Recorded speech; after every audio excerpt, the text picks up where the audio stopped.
Okay, we got my brother back in the building. I have so much admiration and respect for this man. I saw this man's name come on the schedule and I said, this is gonna be a good one. Please welcome back to Vlad TV, American talk show host, author, entrepreneur, Mr. Tavis Smiley. Tavis, what up? Shawn Prez, how are you, sir? I'm good. It is always my pleasure speaking to you on air and off. The pleasure is mine. Let me just tell you a little secret. When Vlad TV reached out to me to ask me to appear on the network again, I was honored to say yes. Had a great time the last time I was here. So I said yes under one condition. I said, I will only talk to Shawn Prez. If you get Shawn Prez to talk to me, then I will come back to Vlad TV. So somebody got the message. So I'm glad they tapped you to be the interlocutor for this conversation. Now, I may regret this in 2 hours, but at the moment, at least, I'm glad that they asked you to do it, brother. And I'm glad you asked them to have me do it. Shout to my man Vlad, though. Yeah. Okay, you know, Tavis, it's so much going on in the world right now. We are in election season, election 2024 for the highest office in the country. Before we get into that, you got a lot going on in your personal life. You're about to release new book, The Covenant with Black America, 20 years later. Comes out on August 27th? That is correct. Thank you.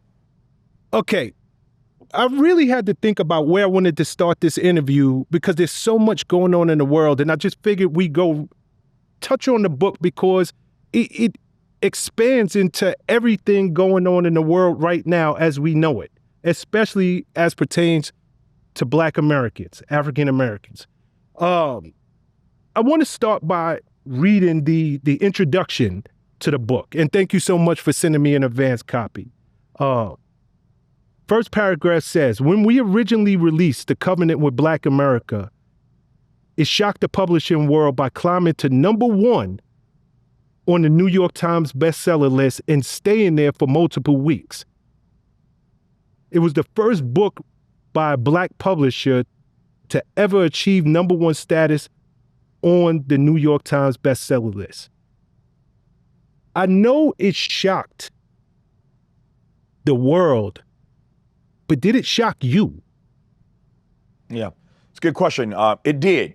I figured we had something special here. We put a lot of time and effort into this. And so I figured we had something that would resonate with our people. But I've written now, 25 books. This book is my 25th. And whenever you get on the New York Times bestseller list, it's a beautiful thing. When you shoot to #1, I've been there with a couple of different books. It's a more amazing thing. But you can't really predict these things. I mean, let's face it, I am not John Grisham. I am not Toni Morrison. I am not, et cetera, et cetera. I'm not, Barack Obama or Michelle Obama or Bill Clinton or Hillary Clinton. I'm not a notable of that stature. So you never know how your book will fare. But I figured we had something special in part because I knew the backstory to the book. And the backstory very simply is this. In 2000, George Bush essentially stole the election thanks to the Supreme Court from Al Gore. I'm still mad at Al Gore all these years later, and I say mad put that in air quotes, mad, because there were counties in Florida that should have been recounted, other counties that were not. Al Gore, for those who were around then, implored Jesse Jackson to stay out of Florida. He didn't want race to be on this effort. He didn't want race to be an issue, even if he pulled this out. He didn't want race to be a factor, which is interesting because a Black woman named Donna Brazile was running his campaign. Let me fast forward right quick and I'll go back. Contrast Al Gore asking Black folk to stand down. We got this. We'll handle this. Clearly he was wrong, but he asked Black folk to stand down versus Joe Biden a couple of decades later, who embraced Black people. Everybody knows that Joe Biden wouldn't be president without for those Black folk in South Carolina, James Clyburn, and namely all those Black women in South Carolina. And once South Carolina saved the day for Joe Biden, the rest of us Negroes lined on up, and Joe Biden ends up becoming the president. And on a number of things, he kept his word, not as progressive is I would want him to have been in this first and apparently only term as president, but he kept his word with KBJ on the Supreme Court. And before that, Kamala Harris as his running mate. You and I discussed before, I don't get impressed by black faces in high places. Symbolism has its place, but for me, substance matters more. The only point I'm making is the contrast between how Al Gore wanted to give Negroes the Heisman when it came to the recount versus Joe Biden embracing black people and wrapping himself in black people and giving us Juneteenth as the holiday when had nobody even asked for it. That's how much he wanted to thank Negroes for what they did for him. So back to the covenant. In 2000, Al Gore loses the election. George W. Bush steals the election with the help of the Supreme Court. That's in 2000. In 2001, the unthinkable happens, 9/11. You obviously are from New York.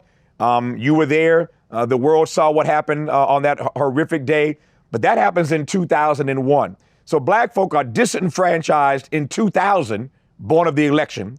Then 2001 happens, and my friend and your friend, Cornel West, calls it the niggerization of America. On that day, America got niggerized, which is to say they understood, our good white brothers and sisters came to understand what it feels like to be a black person every day, unprotected, out in the open, unsafe, unsecure. That's what it means to be black every day in this country. So Cornel West says the whole nation got niggerized on 9/11. That's in 2001. Fast forward to 2004, after all that drama, George Bush gets reelected in 2004. And we came together at the State of the Black Union and said then, this will never happen again. Will never happen again. What were we talking about? We made it clear in 2004 that once we got to 2008, we were going to have a plan. We were not going to get caught out there with another candidate like George Bush just running the table and getting elected as president. So we wanted to have an agenda, a plan. We started talking about that, writing it down, laying it out in 2004. Watch this. As we're writing the book in 2005, that same George Bush leaves black folk to die on rooftops in New Orleans after Hurricane Katrina.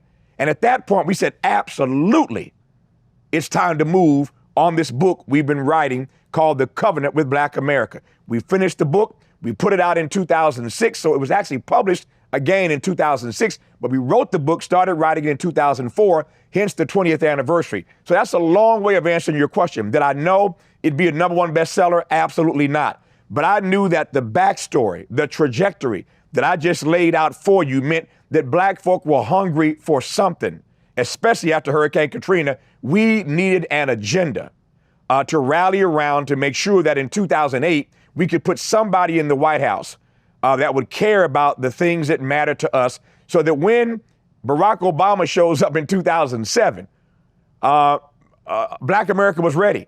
You recall that campaign, his campaign slogan, fired up, ready to go, fired up, ready to go. Well, what fired these black people up and got them ready to go was the covenant that had already come out and sold millions of copies. And black folk were ready for something majestic.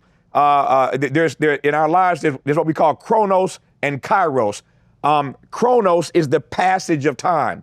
Kairos is a moment in time.